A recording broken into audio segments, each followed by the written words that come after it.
What's up, guys? So this is another part of my Lesser Known God series, and today we're going to talk about another god of marriage that you may or may not have heard of, and we'll discuss him today. And today we're going to talk about Hermaphroditus.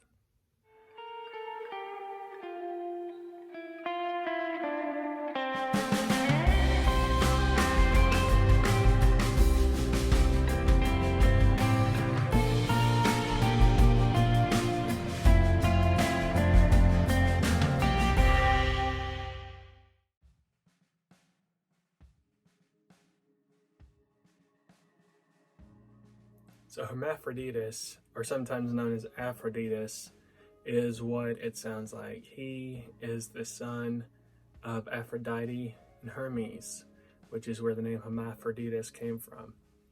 So his mythology is a little controversial, to say the least, since it involves the rape of a young child in a way. So Hermaphroditus in the myth, as mentioned, was the son of Hermes and Aphrodite. It being the son of those two gods, he was very attractive, very beautiful. And I'll show you pictures throughout this video.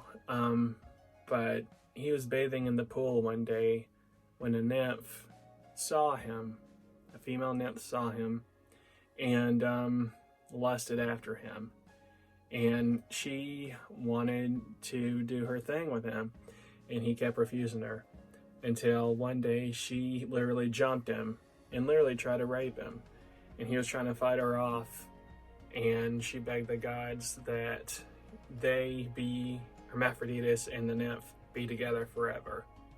So the gods heard her prayer and merged the two bodies together. So Hermaphroditus embodied both the nymph and himself, and he became feminine and masculine form in one body. And that's where the word hermaphrodite comes from.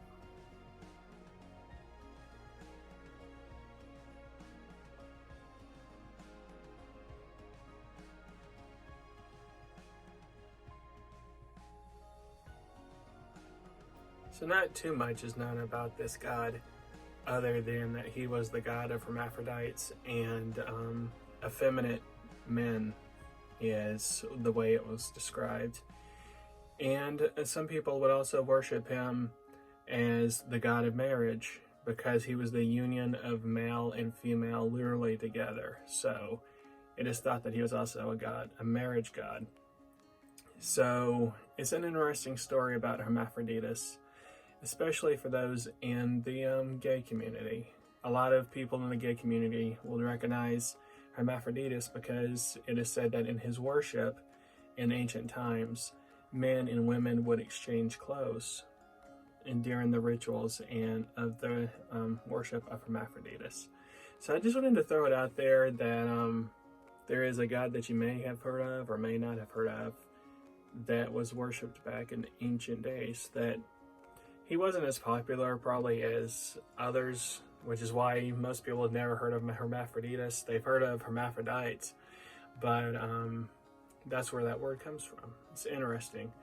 And it's and I'll give you some lists of traditional offerings if you like to pray to, work with, or worship Hermaphroditus in your rituals. And here are some of the things that are listed that were used as offerings to Hermaphroditus.